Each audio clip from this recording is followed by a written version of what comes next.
Hey guys, I'm back with a review of the Gundam Breaker battlelouge, Blazing Gundam, the last of the Burning trio from the build series. As usual, I went ahead and I panel lined the kit so you guys could see it better, but considering that most of the kit is simple enough detail to where you don't really need to panel line that heavily, that helps. So, let's go ahead and get him off the stand and we'll take a look at him. Alright, we're going to go ahead and get started with the size comparison. He's about your standard high grade scale, so nothing too crazy huge. Now, starting with some of the pros of the kit is entirely color separated. All the orange, the yellow, the midnight blue, and the white pieces are all on a separate sprue, so that's nice. What few stickers you do have are right here for the eyes, this little bit here for the camera on the head, and this little bit here on the back of the legs, this little bit here at the feet. But that's nothing, you know, ridiculous. It's not like some high grades that come with complete color correcting stickers that go on major parts of the body. Of course, a lot of that has to do with the fact that the base kit this is supposed to be from doesn't have a ton of stickers. The God Gundam doesn't really have that many to start with. The parts that are new that aren't just the 1/144th scale God Gundam are the faceplate, the chest, the shoulder pads, these forearm parts, these knees, these ankles. Essentially pretty much anything orange and yellow is new. And then of course you have an alternative faceplate that's white. I don't have that on me at the moment. I didn't bother doing the option part, but I can show you very quickly in the instructions that right there is how it's supposed to look. It's not bad. It's not bad at all, but I just didn't care for the look. I prefer the mask. I think it's a much cooler look. I think the burning mask is far cooler. The kit's great. Now, of course, since this is a build kit, you get essentially the parts to build the God Gundam in this color scheme, which may not be a bad thing for some folks. I mean, these kits are a good way to get old models like the God Gundam completely done and have them in your collection. You may have to paint them, but they're going to at least be a reprint of the original kit. Now, of course, this suffers from the same problem that every single build kit has suffered from since its incarnation as a line. And that is, this kit's extremely poly heavy. Unlike the Hindry Sturm we looked at from Witch from Mercury, this kit is polycap heavy.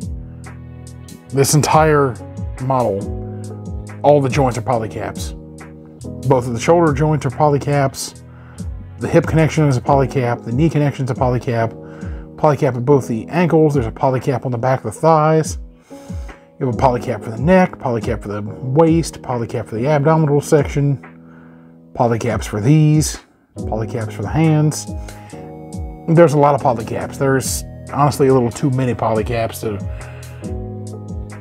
really be happy, because the issue is that in time that's going to fall apart and going to make the kit very loose.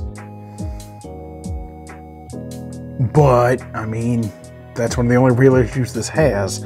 The problem, of course, is with this being a martial arts suit that's very melee heavy and very kick and punch and, you know, specific type of martial arts posing in the way it has to be done. I don't think polycaps were the best option. Let's go ahead and run through the articulation of those polycaps, though. On the shoulders, you have that typical pull-out polycap that gets a little more range to the front. Not really as much as you think it would, but enough. If you want to get, you know, some two-handed weapon poses, it's definitely not bad. I'm afraid of how long it's going to last, but we'll find out. Move those out of the way for the time being, get the full shoulder spread. And a little better in horizontal, that's not bad. And then of course that connects just via the actual upper arm piece is sandwiched onto a poly cap that's sandwiched between these two shoulder pads. Yeah, it's fine. The shoulder, well, the shoulder is about 90 degrees. As you can see, the hands are on a basic ball joint. Nothing too terrible. They get enough range. Now their range is well enough. I mean, you get more in, hardly any back, and then if you try to pivot forward or back, it's just going to pop out of socket. For what abdominal you do get, it's usually just at the lower waist. You're not going to get anything here at the upper. So, you got about that far back, that far forward. You can pivot a little bit if you take the beam sabers off, which I'm just going to go ahead and do that just to show you what I mean. You can get okay pivot side to side. It's nothing crazy. I mean, it stops here and stops there due to the back skirting. I went ahead and I split these front skirts so you have two individual plates, because if not, it's one solid plate. But the hips are on a traditional cross point. I can just show you. It's on a traditional cross point between the joint, so that's where your action base will go into. Sometimes that'll pull the legs completely off. It's easy to fix, but you've got that far forward before any blockage happens. You have about that far back as the skirting armor in the back.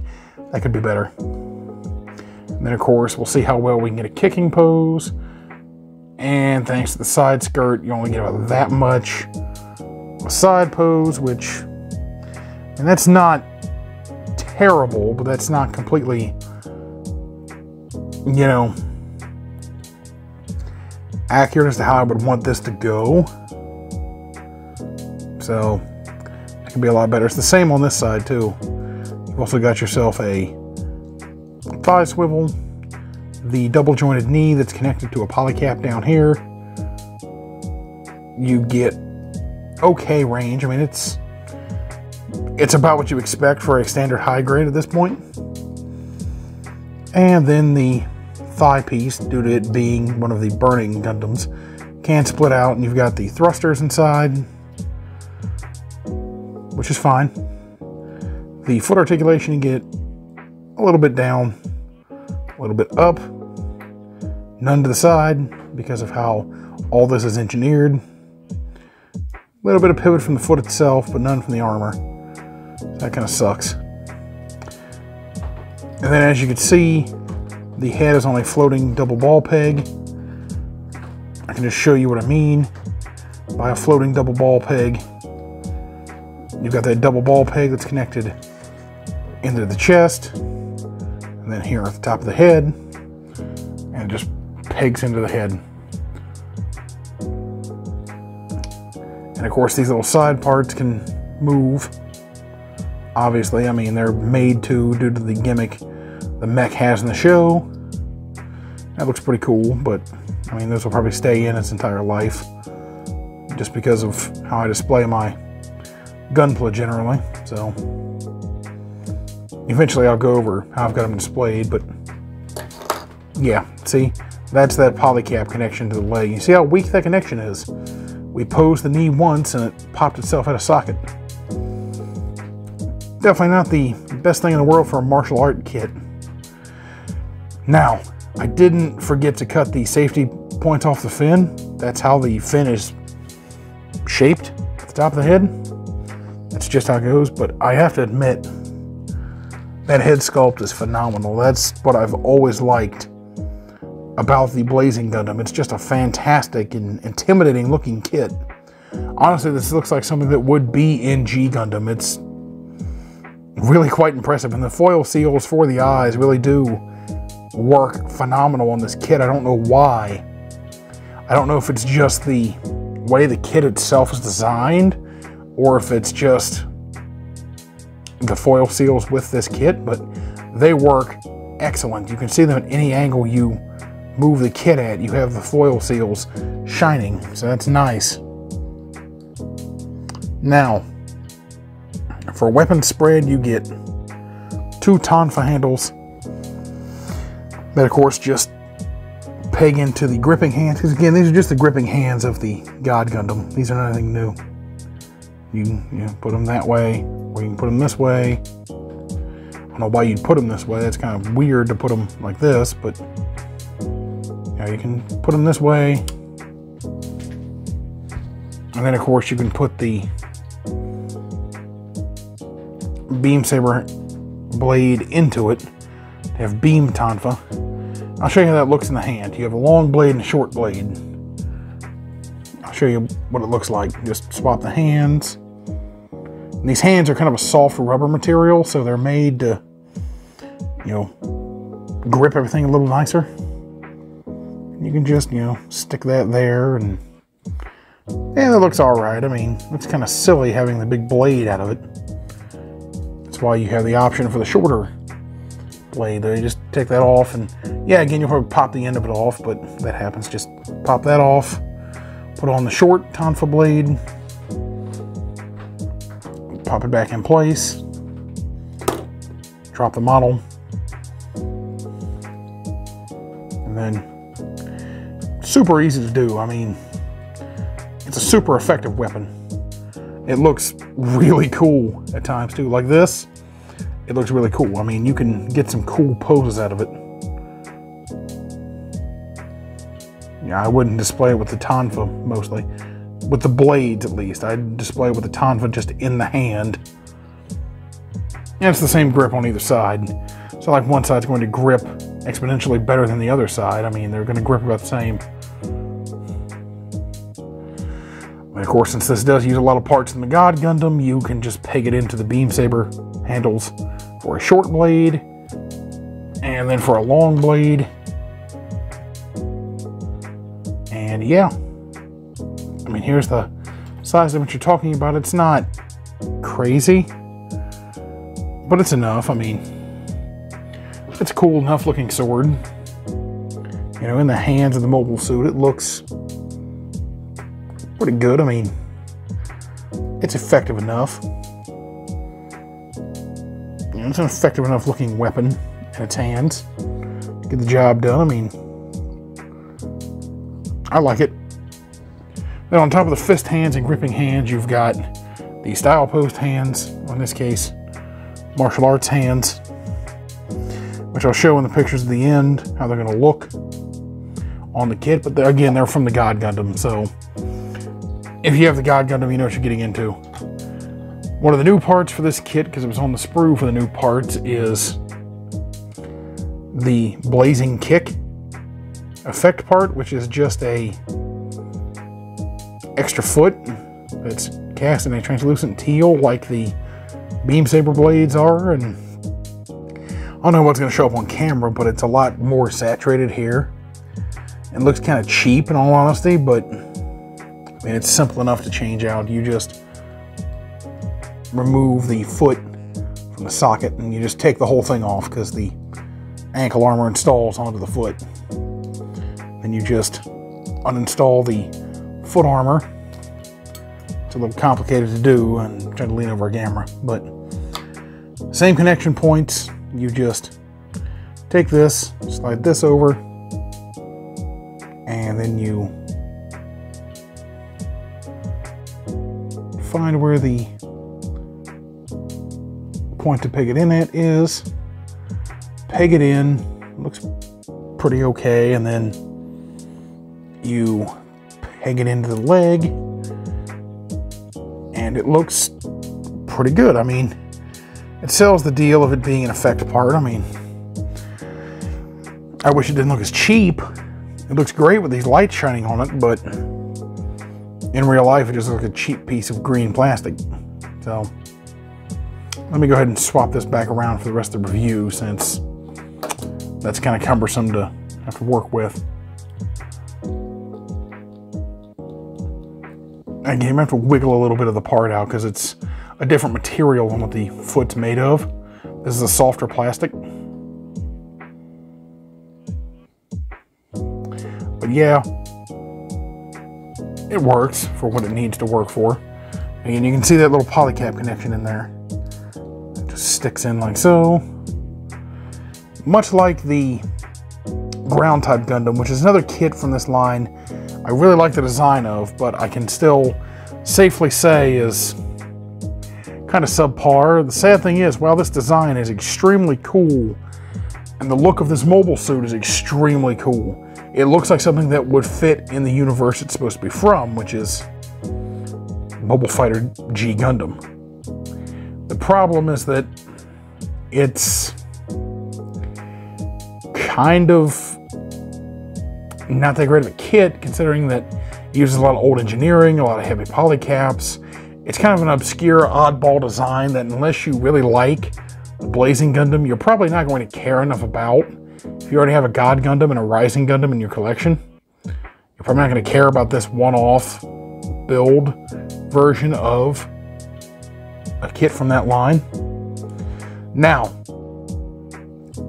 I know the entire point of this line is to get new hobbyists into the collection, which I do believe that this does achieve. I mean, if a new hobbyist wants this design or they want the God Gundam, they can just buy this kit, have the parts to build both. That's more revenue on Bandai's half, because then, you know, they're able to market this kit and market the idea that you get a God Gundam with it. You buy two kits, you paint one up as the God Gundam, you leave this how it is out of the box, it's going to look great. But, of course, again, a lot of this has to do with personal preference, and if you want to do that. The kit is really flawed, given the fact that it's using a lot of old engineering traits from the 2000s that I wish they wouldn't have done here. But it's okay enough. I mean, with you getting a straight up reissue of a kit that's just recolored slightly, yeah, that's to be expected. Now, of course, the nub line removal is great. You don't have to worry about nubs marring too much. Dark blue cleans up phenomenally. The red cleans up pretty good. It's mostly because the God Gundam has pretty decent nub placement to start with. But the nub removal is great. There's very minimal sanding at all, if any, on this entire kit. You can just do an X-Acto knife and lightly glaze the area. It's going to look great. Now, well, it has to do with the colors too. It's also mostly because it's a build kit. So, yeah, there is that. But the build line is something we have to keep in mind with the build line, is that it's made for new hobbyists and kids to get into Gundam as a hobby.